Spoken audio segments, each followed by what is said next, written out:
Welcome to another episode of the Swarm Chatter podcast. I'm Nachi Weinstein. This episode of the podcast is sponsored by Gnazim. Check out their new catalog for the upcoming winter auction, which will take place Sunday, February 15th at 1 p.m. Eastern Time. As always, many amazing items are included, including a manuscript of the Ramchal, the handwritten will of the Chavetz Chaim, Reb Shaila's personal copy of the Zohar, and much more. Check out the full catalog and register to bid and place your bid at gnazim.com. That's GENAZYM.com, and there'll be a link in the show notes. This episode is also sponsored by Emporio. Experience a premier custom clothing department dedicated to creating garments tailored precisely to you, complemented by the best selection of high-quality men's off-the-rack suits and refined accessories. With over 30 years' experience and expert professional alterations on site, they deliver exceptional fit, craftsmanship, and service for every occasion. Visit one of their 5 locations or emporioclothing.com. That's EMPORIOCLOTHING.com. To sponsor an episode of the podcast or to support the podcast in any way, please email me svarmchatter@gmail.com or check out the link and information in the show notes below. You can also find the link to subscribe to the Swarm Chatter WhatsApp community, where I post new Svarm, new books, book deals, and more, as well as a link to the Swarm Chatter status if you prefer it that way. And finally, if you can please subscribe to the podcast and rate and review the podcast wherever it is that you listen. And with that, enjoy the episode. Hi, everyone. Welcome to another edition of the Swarm Chatter podcast. On this episode of the podcast, I'm going to be joined by Professor Eliezer Louis Glinert, who is Professor of Hebrew Studies at Dartmouth College and an honorary member of the Hebrew Language Academy.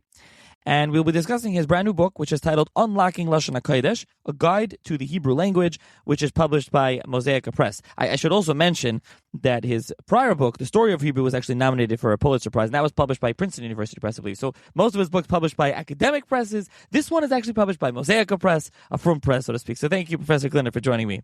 Good evening. Let's start off. Tell the listeners a little bit about yourself and your background. I grew up in Stamford Hill, which is one of the most traditional parts of London. And I got a schooling that would be called, I suppose, semi-frum, that it was a school where it opened the doors to every Jewish child who would apply. It was run by Yekkers, Jewish refugees from Germany, but the education I got was a mixture of refugees from Poland teaching me Maseches Yuma at the tender age of 7 and Perek HaMafkid, and teaching me a lot of other things that would be part of, let's call it, ordinary everyday life. And at the age of 11, I went to what you call public school and what in England we call private school. And sorry, the other way around, you call it private school and we call it public school, where I had to go and get my Jewish education 4 days a week after school. And that was the beginning of my interest in Hebrew, really. Yeah, so I was going to ask you how you got started on language. Language is something that you teach, you're interested in. Besides this book, you've written other books on it. So that's how you got interested in language generally, or specifically in the Hebrew language? Really, it was language in general. In fact, it's in my DNA. My father, Oliver Shalom, taught English grammar in Haifa under the British Mandate. And I got from him a love for language. And then in high school, I developed a very deep interest in foreign languages. And when I went to Oxford, I majored in French and German language and literature and linguistics. Hebrew really came on the side. I never, ever took a formal course in Hebrew language because it would have put me off completely. It was all, let's call it, very dark, traditional, grammatical stuff. And I discovered Hebrew really through a completely different channel. I did my PhD on the language of contemporary Israel, the syntax of Israeli Hebrew. The first person actually to attempt such a thing using modern linguistics. And from there, I developed a deep love for Hebrew, in particular the Hebrew of, let's call it Leshon Hakodesh. Right, and that's really what this book is going to be focused on. As we said, it's Leshon Hakodesh. It's not focused on modern Hebrew on Ivrit, and we'll talk about some of that later and the differences, and we'll get into it. So, as I mentioned, you have a number of books with academic presses. You have your recent book, The Story of Hebrew. You have a book, Modern Hebrew and Essential Grammar. You have The Joys of Hebrew. You have a lot of books about Hebrew. What differs about this one, especially now that you went to Mosaica and it's with a Frum press for a Frum audience? What's the difference with this book, and why write this book? Well, ever since I first started thinking about what Rashi was doing or what Malbim was doing, I said to myself, someone, and it's not going to be me, is going to have to try and put the house in order, because you've got these editions of Rashi which take his grammar. A large part of Rashi is looking at grammar and only add to the difficulties. And nowhere I could find was there a book on the shelf that would address the needs of, let's call it your ordinary balabatim or your ordinary yeshiva bocher who wanted just, let's call it, the basics. Everything assumed that you knew the ins and outs of grammar and so on. Nowhere could you find in a bookstore even a dictionary that would give you simple access to the language of the Tanakh or the language of Chazal. And I said to myself, someone's got to write this book. And I said that to myself, sitting in my backyard in London 45 years ago. And it was only 5 years ago that I said, okay, as they say, Im lo achshav ei Masai. And b'siyata d'shmaya, it all came together. Yeah, and it's something we're going to get into and discuss this book. I can say it here that when Shui Haber of Mosaica reached out to me and he said, "Hey, would you be interested in doing a small talk podcast about this book?" And then I took a look. He sent me the PDF and I looked at it, and I said, "You know what? I'm actually interested in doing a long episode on this." Yeah, sometimes I'm not sure what I decide to put where, but I said, let's put a long episode on it. And he asked me, well, isn't it boring? It's like, and we're going to get into this. It's kind of grammar, diktuk, scary words. We're going to discuss that. And I said, well, in some sense, it's not exciting. You're not going to an exciting read, but it's very important. And it's something, like you said, in English, it doesn't really exist in the way you systematically go through something that's so important as Hebrew grammar. So let's kind of discuss that. And this is something that you approach in the book right away in the introduction. And I want to read what you actually, I think you term it properly in the introduction. I'm reading a quote from the book. "We are not concerned with rules for rules' sake, only with rules and patterns that directly help our understanding. The Hebrew grammar books once on every Jewish bookshelf strike us today as dense, obscure, and largely irrelevant to Torah study. This book, we hope, will allow you to take a quantum leap." Let's also expand a little bit upon that, which is, many people, as you mentioned, Rashi, right? Rashi is the diktuk Rashi, the scary diktuk Rashi. Oh, we skip those Rashi. We don't read those Rashis. And people are scared of grammar. They're scared of diktuk. It's not something they're super well versed in. They don't know very well. Besides the ones that do know grammar, then they love grammar. But for everyone else sitting and listening to this podcast. So explain, I guess, or touch on for the listener is, how do you counter that? That it's hard, it's obscure, it's dense, it's not exciting. What I'm going to say really is as true of languages in general as it's true of Leshon Kodesh. Language is one of the greatest mysteries in human existence. And everyone who is involved in studying language as a psychologist or as a linguist would sign on to that. No one can explain the complexities of human language. People put their careers into it. No one can even explain the workings of the English, past, present, and future fully.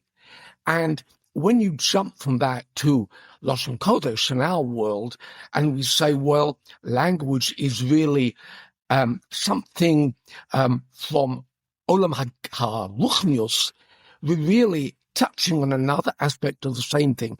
Language is amazing. And I think that anyone who looks at it, starting from there, is not going to be saying, oh, it's so boring. They're going to be saying, I want to get into it. And so the difference for our purposes is particularly one between the Sephardim and the Ashkenazim of old. everyone knows the Sephardim in the Middle Ages loved to systematize. They loved to put things in forms of A, B, C. They thought abstractions. The Ashkenazim thought practicalities. And that's why you get Ibn Ezra, for example, writing 1, 2, 3, 4 books on grammar. Rashi never wrote a book on grammar. And in fact, none of the Ashkenazim really wrote books on grammar. They wrote short essays and so on. They were interested in the nitty-gritty of going through a text and explaining the words using grammar. And that is really where I felt I come in, to give people a sense that, okay, I'm going to use these ideas, but only as tools to try and help me with the davening, to help me with the parsha. Which is something we're going to get into. I think let's start there. Let's start with, as you do an introduction, with the grammarians, the important grammarians. You know, many are familiar, but we can talk about Reb Saadia Gaon and Menachem ben Sorok and Dunish ben Ibn Labrat and Ibn Ezra and Ibn Levi and Ibn Janach and the Radak and all the Kimchis and so on and so forth. If you could just give like a sketch of kind of the famous grammarians, if you will, the important ones, if we want to say, and kind of what each one did differently because there was different systems and they kind of did different things. I mean, we're not going to give like a full-blown bio of all of them and all the things they did and all the fights, but I think as it pertains to us here in this episode. Okay. So the first thing I would say, this is going to come as a surprise to some of your listeners. Hebrew grammar as a enterprise began through the Arabs.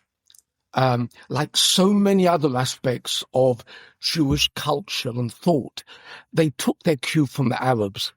And even though the Romans and the Greeks were big on language and grammar, that didn't have any impact. In fact, you can't find in Chazal more than the occasional reference to a grammatical term. Then came the Arabs, and then came another even bigger problem, and that was the Karaim, the Karaites. The Karaites really jump-started what we would call dikduk, because they were into learning everything of the meaning without Chazal, just looking at the words of the text.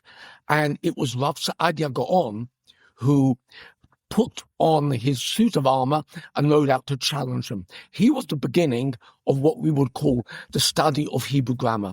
And from him, you can jump directly to his Talmud, Dunash ibn Labrat, very famous for writing Deloya Kra Levenim Bat.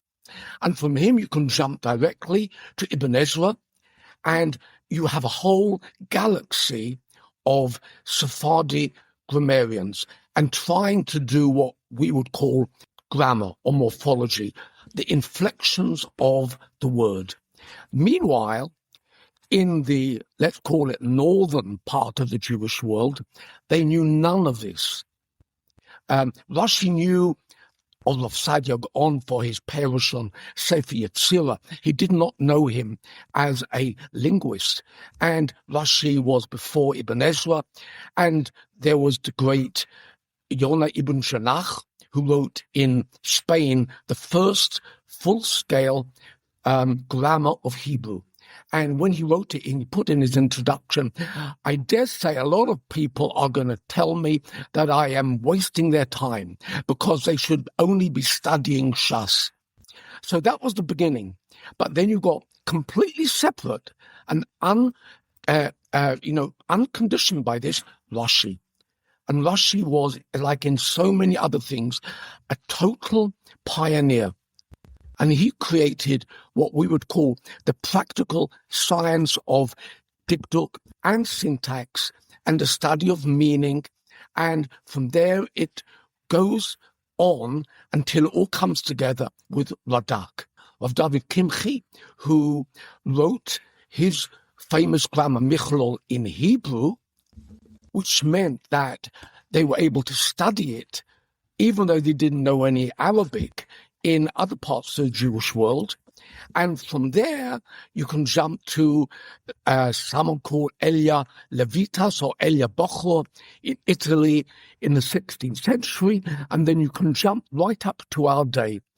And I think really it's fair to say that in the 19th century came some of the greatest linguistic minds, like Shimshon Hirsch, the Malbim, the Hamek Dovo, all of the, and I should also add the work of the David Hoffman, the many great minds in our own time have been tweaking it, because there's endless problems and they'll never solve them all.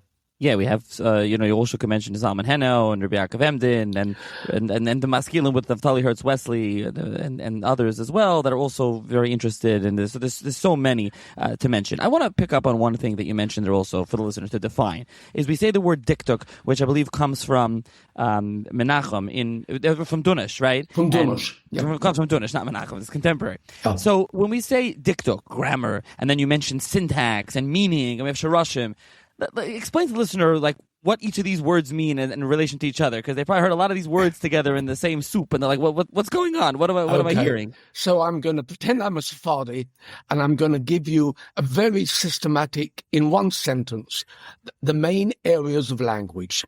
Number one, pronunciation, which includes things like the actual sounds and the way the sounds fit together. Secondly, what people generally call diktuk or grammar, which is how the word is structured. Hebrew words have often prefixes, suffixes, the vowels change, so that's about the word. That is what most medieval diktuk was about. But then, particularly as a result of modern linguistics, you've got syntax, which means how the sentence is put together, why we have word order the way we do, etc., etc. Then you've got two other great areas which I felt I had to do something about, even though you won't find them in any of the traditional grammar books. Semantics, which is about the meaning, the simple meaning of words and sentences, and then something which sounds a bit mysterious, pragmatics. And pragmatics, Rashi does on every page, meaning what is the Torah getting at? So a simple example, if my wife says to me when we're at a some kind of simcha, it's getting late, what do you think she means by that? I know she means we'd better say goodbye and thank you and skedaddle. But another person in another context might just be talking about what time of day it is, or who knows what. So that is an example of what you're getting at. And that's called pragmatics, because pragmatics means doing things like business or doing practical things. So those are your 5 main areas of language. Now, let's turn to Leshon Hakodesh. Let's turn to something that the book does and really breaks it down, and as you do in the beginning as well, as you call it, the building blocks of language, where we have words, and also you should, I think, also use the Hebrew word, like when we're saying words, so teva, mila, we have phrases, there are sentences, and so on. So let's talk about the main terminology, and then we can discuss a little bit more through some of those. So you want me to start with the basic building block? Correct. Okay. The basic building block, well, you've got letters, osios. They in themselves don't have any function except when they are joined, and they create what we would call, technically they're called morphemes. In other words, bits of meaning. So when I say b'chol levavcha, and I look at the word levavcha, you've got the stem levav, and you've got a suffix cho. So those are building blocks that create words. And in Hebrew, it's a really elaborate and, let's call it, challenging business to make sense of that. But then you've got something else lurking inside the word. And it's something that has no sound, really, and it has no obvious meaning. And that is the shoresh, otherwise known as the root. So when you look at a word like Shema, you've got a shoresh which has 3 consonants, shin, mem, ayin. They don't actually come together to make a sound unless you add nekudos, vowels. But the shorosh itself is an abstraction. What it means is often also an abstraction. So you connect it with hearing or with obeying or who knows what. But very often there's no clear idea what the shorosh actually means. So those are your basic building blocks within the word. And then words get strung together.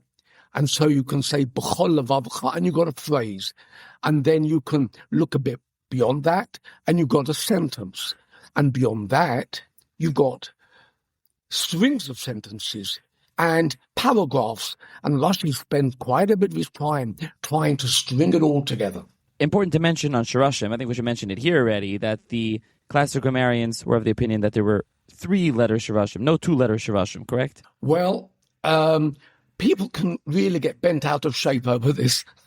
Yes. I haven't mentioned him, but Rabbi Yehuda Chayuj in medieval, in I think 10th century Spain and Morocco, developed the theory of a 3-letter root based on what Arabic was doing. Rashi independently developed the same idea. He often called it a yesod. He sometimes called it an ikar. He sometimes called it a shoresh. But whether it's 3 or 2 letters depends on how you deal with words like lakum or yasis alayich elokayich, yasis. Is it 2 letters, kuf mem?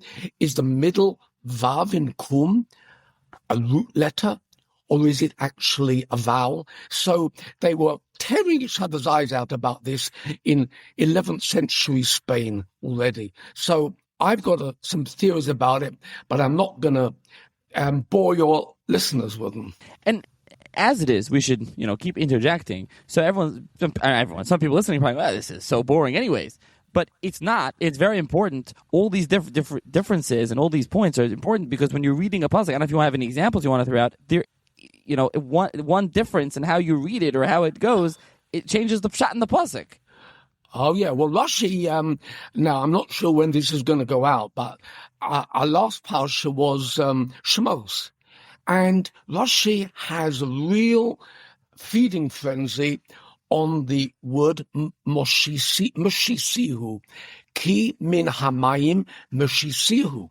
So we all, I suppose, know to translate it, because I drew him out of the water. But Rashi has to fight to get that idea across, because a lot of people would look at moshisihu and think it's the same word as lo yomush, which means shall not move. And so on. Now, you look at Yomush, and you look at Mushisihu, and you could be forgiven for thinking they're actually the same word.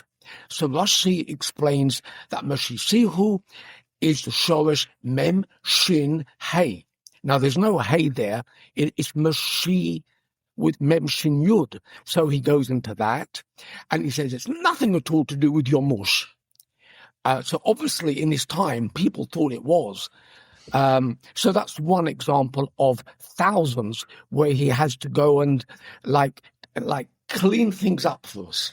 Yeah, okay. So now we go back to, we said, you discussed letters, and we discussed a little bit of nekudas. We can go more into this soon, and shirashim. Then we get into phrases and sentences as well. Yeah. You want to get an overview of that as also. Okay, so looking at phrases and sentences, so often there was a problem about how to split up the sentence. And Baal Korehs, I must say, sometimes I feel sorry for Baal Koreh when I'm there in shul, because what they'll typically do is when it comes to Dargot Tavir, they'll pause at the Tavir, and then the next phrase will be often Tipcha Sof Pasuk, or Tipcha Es Nachta. And I have to point out to them that Dargot Tavir Tipcha go together. And the real break in the phrasing is after the tipcha.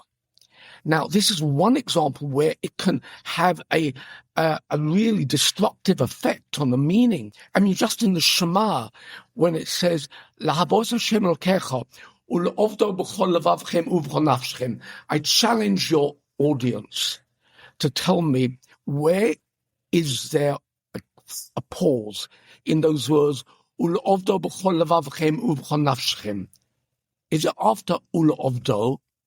Or is it before Ula Ovdo? Lahavos Hashem Lokecha, pause, Ula Ovdo. So I'm not going to tell you what the answer is. You can look it up for yourself. But this is one example where phrasing is absolutely vital. And Chazal would have said, I mean, the poskim would say, if you phrase it wrong, you've got to start all over again. The example that I've given a number of times on this podcast, I remember this because this is what 8th grade Rebbe told me, was at the end of the Shir Shayim of Thursday. It says, that's how most chazanim end off, from a rack of honey. Now, maybe there's some pshat, but pashtus it's mitzor, devash aspieka. From a rack, camel, stop, I will feed you honey. It butchers the pshat, and then if you're leaning, like I say, if someone's reading it, just you're davening, you're just completely butchering what you're supposed to be saying. So that's what you're saying. That is not a shirish. That's not a word thing. That's a phrasing and a sentencing issue. Yeah, and that is what the poskim would call Meshane Ha'inyan. People sometimes think Meshane Ha'inyan is just about pronouncing a word wrong. No, it's about how the whole sentence is broken up. So that applies to phrases and sentences, both. Oh, yeah. Okay, so that is the basic kind of overview. A couple of things to still talk about here in the beginning as well. And we didn't mention, is we're talking about Leshon Hakodesh. That's what we really focus on. But something that is important in the beginning, I think right away, is the relation of Aramaic to Leshon Hakodesh. This is a tricky one, really is. If you looked at any part of Rashi's Kuntus or Tosfos, and it seems to be what in Yiddish you call a mishmash of Leshon Hakodesh and what my grandchildren are taught in school to call Aramis, in Aramaic. In actual fact, they are two separate languages for the best part of Jewish history. Daniel is partly in Leshon Hakodesh and partly in Aramaic.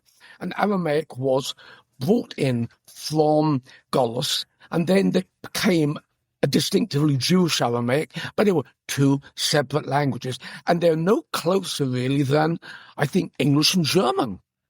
And you can often make the most terrible howlers by taking an Aramaic word like shachach and assuming that it's something to do with forgetting, whereas in Aramaic it means to find, etc., etc. But by the time you get to Rashi and Tosfos, they have developed a whole, let's call it, private language for discussing Shas, which is a combination of the two. And that's the way it was, actually. I think even today, if you open a teshuvah, an Ashkenazi teshuvah, or a Sephardi teshuvah, you're going to find this mixture of the two languages. So you can say they're different, but they're the same. Similar, but different, is Hebrew in Tanakh and Chazal. How does it differ? This is also a real minefield. It's nice to think that Hebrew didn't change, but of course it did. And our Rishonim would be the first to say, and actually the Amoraim were the first to make a big thing about it, over the question of is the plural of Rachel, Rachelim, as it is in the Torah, or Rachelos, as it was in the Hebrew of Chazal. So they were very aware of this, that language is changing. You can't stop language changing. All you can do is keep going over it and learning it as it changes. So this is something that has continued down the centuries, and that's why the Hebrew of, let's say, the Ramchal is so difficult for many of us, because it's a kind of what we would call Sephardi philosophical Hebrew. And Tanya is also written in a kind of Sephardic philosophical Hebrew, where many of the words have completely different meanings. So this if you like, rolls on. And then suddenly, in the late 19th century, you get something completely different, which we would today call modern Hebrew, where no one knows quite how it all works, but it's a mixture of everything that ever came before it, plus loads of stuff that have been made up. And so when someone comes to me occasionally after having learned a halacha on Shabbos from Shimirot Shabbat Hilchata and says, what's this word? Mem, Yud, Vav, Nun, Zayin. And I say, oh, you mean mayonnaise? So that is the kind of problems that we face, but we'll live with them. Hebrew has never stopped changing, and all Hebrew, I would humbly say, could be regarded as Leshon Hakodesh. I think my own personal reading of Hebrew is just like when it's a funny word, I try to read it like in all different pronunciations till I get to it. It took me a while. I remember when I was like starting to read Brit books years ago, and it was like objectivy, sovjectivy, and I'm like, oh, it's objective and subjective. You're like, what is that word? And then they're like, oh, because it's as an American and not as a native Hebrew speaker. Okay, let's get to the really fun stuff. So the book, and we'll talk about the structure of the book and each chapter, the different headers, and you did a very cool job with that. But the structure of the book gets to the really fun stuff, and let's scare everyone for a minute, if you will, which has the chief word categories of Leshon Hakodesh: noun, verb, adjective, adverb, preposition, conjunction, numeral and quantity word, degree word, determiner, and focus word. I'm reading from your book on page 13. But these are things that I think everyone is like, oh no, I'm back in school. I don't want to hear these terms. I don't know what that means. I haven't heard it. Now, if you'll open up Ibn Ezra on this week's parasha, you'll see the Ibn Ezra every pasuk, right? Ibn Ezra, is it a poel, a pl, which type of verb it is. Okay, adverb, verb, noun, adjective, and so on. Let's give like a basic overview of the English and the Hebrew terms and like what's going on. Obviously, for a full breakdown, this is what your book is doing. It's trying to walk everyone through it A to Z, that in English with a lot of Hebrew and quoting psukim and examples, that they really could understand this and teach themselves. But like, let's give the basic overview here on the podcast. Okay. So in the best of all possible worlds, I wouldn't have needed to mention nouns and adjectives and adverbs because we would have had Hebrew terms for them. But we don't. This is one of the really crazy things about the history of the study of Leshon Hakodesh. Very few terms were actually ever generated. They managed without them somehow. So I felt that the only practical way round all of this is to ask people to, nowadays, of course, you just go to AI Overview if you want to know what an adverb is, and it'll tell you. So, my good listeners, do that. If there's any word there that is unfamiliar to you, just Google it, and you'll find a nice couple of examples. And it's not rocket science, but it's basics. You can't get around it. There's about a dozen words for the different, let's call it, parts of speech and so on, that you have to know. Right. Okay. And this is something that you spend a couple of chapters going through. Yeah. Because I want to make sure that everyone is comfortable about these terms. You probably came across some of them in high school and immediately blanked out. So, this is, remember that you are trying to learn Torah, so you can't afford to blank out. These things are absolutely essential. And when I come on to dealing with the binyanim, as I said there are no free lunches. You've got to get your basic ideas, your terms straight.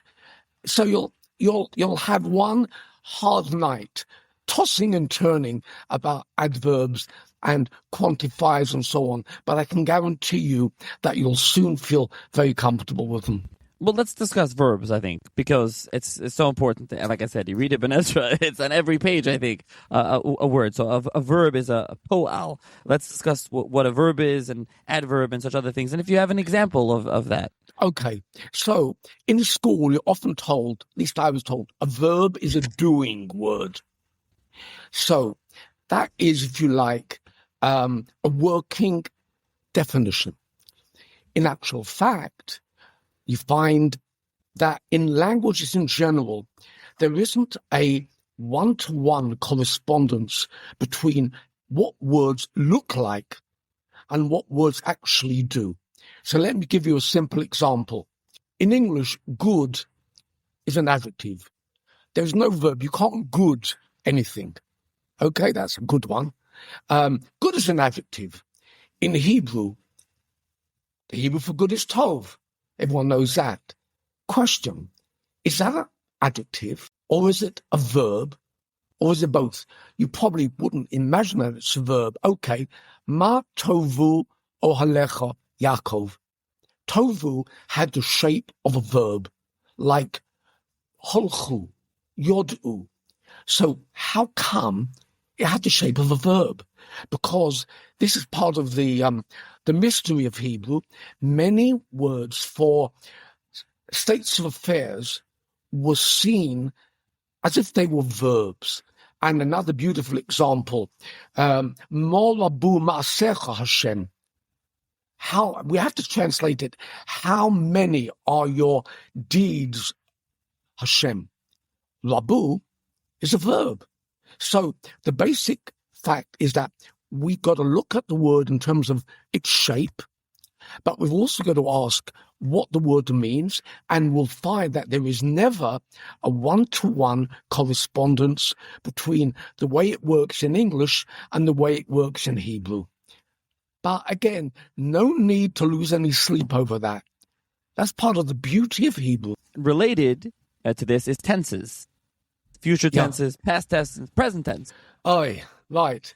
That is my immediate response to that. I said at the beginning that no linguist in the world can fully explain the way the English tenses work. It's so, let's call it subtle. Now, does that mean that you can't speak English? Or does it mean you can't learn English? Of course you can. How do you do it? You get a feel for it. That's what it is. It's about a feel. Now, Hebrew tenses are very much like that. You've got what we might call past, present, future tense, but that is only a kind of rather loose label. So look at Hashem ohavti torosecha. Ohavti, you don't get any points for calling that past tense. We will translate it in English, Hashem, I love your Torah. Now, isn't that interesting? In English, we have to say, I love. Okay, you want to say something even weirder? This time about English. Take the word forget. Ask someone a question about something, do they remember? And they might say, I've forgotten. Or they might say, oh, I forget. Look, we've used the past tense and used the present tense. It means exactly the same. So going back to Leshon Hakodesh, it has a very, very subtle, complex way of putting things into the past, present, and future. And then it's got something else which no other Semitic language has. It's got something called the Vav HaHipuch. Instead of saying V'Hashem Omar, it will normally say Vayomer Hashem. So what's going on? No one is quite sure how this really works, but we know well enough to be able to translate it. So that's another beautiful example of the, if you like, the mysteries of Hebrew, but somehow we get a sense for it. So I want to tell you, for generations, children have gone to school or cheder, and they've been taught the Parsha without any grammar. And somehow they not only came out of it alive, but they came out of it with a sense of how Hebrew works. It's called learning by osmosis.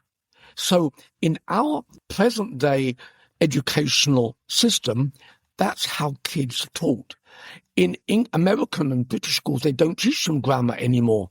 They teach them basically just to write nicely or to understand, but they let all of the rest go on by osmosis. It just kind of seeps in. So, as I say, generations of Jewish kids and adults have learnt to understand the davening or the parsha that way. So it works in a way. But what I'm saying is that you miss half the beauty and you miss half the rushes if you don't understand how it works. For sure, and Ibn Ezra and many of the other commentaries as well, and you really miss a lot of the understanding of the Chumash, and so that's what the book sets out to do. If that isn't clear until now, let's take another chapter, chapter 16, Binyanim, verb patterns, and I'm going to read from your words. Okay. If you don't know your Binyanim, you don't know Leshon Hakodesh. There are no shortcuts and no free lunches.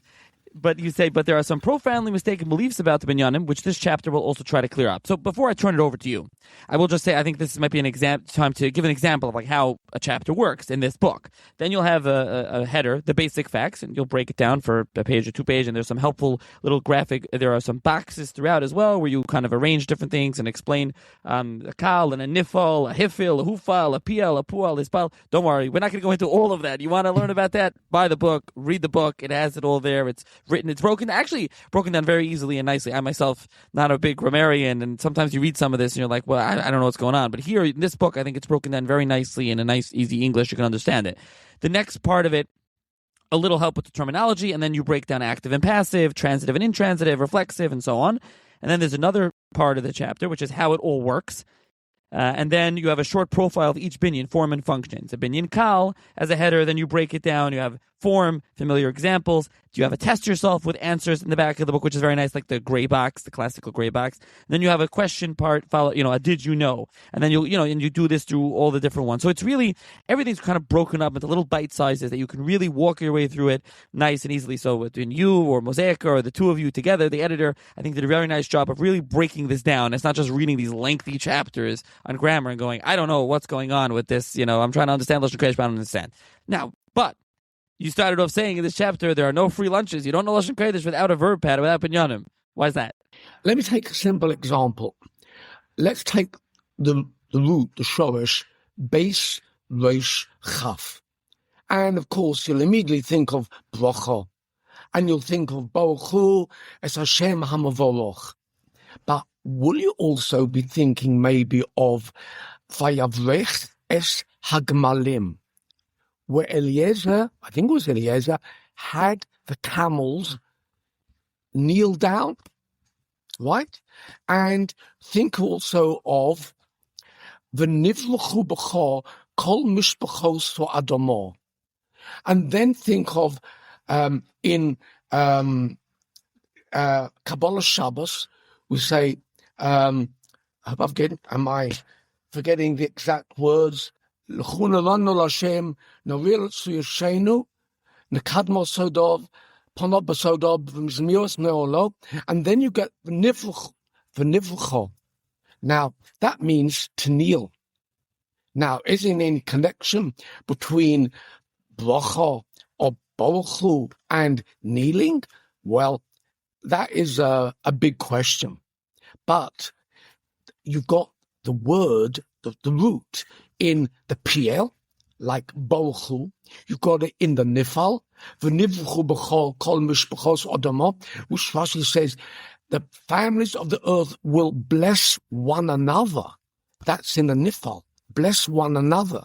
And then you've got Vayavreches Gamelim, that's in the Hifil. He made the camels kneel. So I think as if I'd been in a court, I would say to the judge that I have made my point. You've got to know what the Binanim basically do in order to see how it all fits together, and also to do intelligent guesswork about what is going on. Because you need a lot of guesswork, because the Mefarshim often disagree fundamentally about the meanings of some of these words. Okay. Now, I think we can jump ahead a little bit, unless there's something you want to add. There's a couple of other things, obviously. Adjectives, and as we discussed, adverbs, and some of the chapters, the meaning and uses of tenses we already discussed. And then there's a state versus action. That's actually before we done. And then you have xeros, object, pronoun, suffixes, the adjective, adverbs, prepositions, conjunctions, numeral, and other quantity words. A whole bunch of different things. Very in-depth chapters. A lot to learn there. And then the second part of the book, which is beyond the word, where you have things that we touched on before: sentences and thought, sentences and phrases, word classes, clause structure, phrase structure, key constructions to know, and so on. And then I think we should jump to chapter 3, part 3 rather, which is meaning. And I think it's important to discuss meaning and the different dimensions of a word meaning, and then different types of words, synonyms, homonyms, and other types of words. And this is something, again, we've touched on as well, but this is something that's very important when it comes to Leshon Hakodesh. Meaning is the part of Lashon that rarely shows in your traditional books on Hebrew. Even learning modern Hebrew, there's very little discussion about how words, if words which seem to have close meanings, how they actually tie in together. What are the connections, if any, between, let's say, eitz, meaning wood, and eitz, meaning a tree. By the way, Chazal would have said ilan. So Borei Pri Ha'etz is actually biblical. They would probably have said Borei Peiros Ha'ilan. So what's the connection between wood and tree? Well, you all know what it is, but you wouldn't be able to explain it so quickly. This is the kind of thing that semantics is about. And very often you'll find that a word will suddenly be used in a metaphorical sense, rather than what we would call a literal sense. Let's take a simple word as sefer. We would probably say it means a book in the physical sense. So if you drop the sefer, do you have to kiss it? But the sefer is also the contents of the book. So that's one example of endless examples where words have related meanings, and so it's part of the fun trying to track what the relationships are.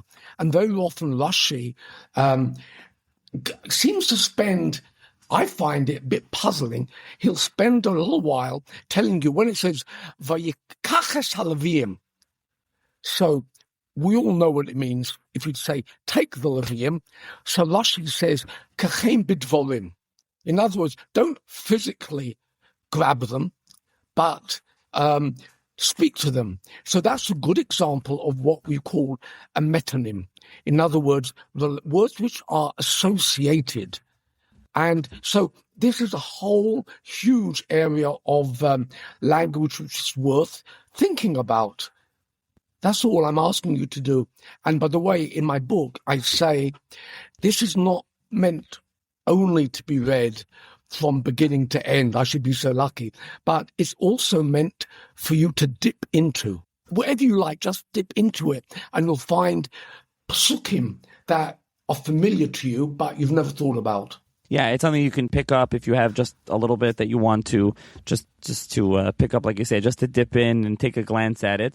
You also have in the back a selective index to psukim cited. So not fully, but you do have an index, which is very nice and important, as if you want to look up some of the psukim that are discussed, you can just look in the back, and some of those, there's an index to that. There's a glossary of terms, which is very important in a book like this, as you mentioned, and also just further reading, which is nice. So you did put, if someone wants to read even more about this type of a topic, they can do something like that. And you also have the answers to the questions that I've asked throughout, the points to ponder and the did you know throughout the book, which is really there to test yourself. It's kind of like you're saying, it's definitely not like kick your feet up on the couch and read type of book, but it's a very important and informative type of book. Thank you. I certainly wouldn't want to even compare myself, chas v'shalom, with Radak, but I can tell you, in Radak's Michlol, he never gives you questions to think about or answers at the back. It was a different world.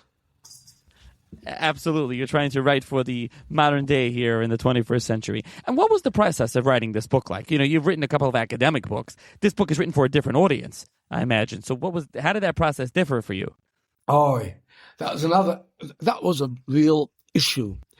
For example, was I going to write it in Havla Ashkenazis or refer to things in Havla Sfaradit? But that is a minor thing, really. My big challenge was who is going to be willing to open the book and use it, and what do I want them to get out of it? So I spent really the best part of the last 30 years thinking about what would go into a book like this, because I didn't dare sit down and put it together until really, I think COVID, when I had nothing else to do with myself, because they wouldn't allow me to come into the university to teach. I had to do it by Zoom.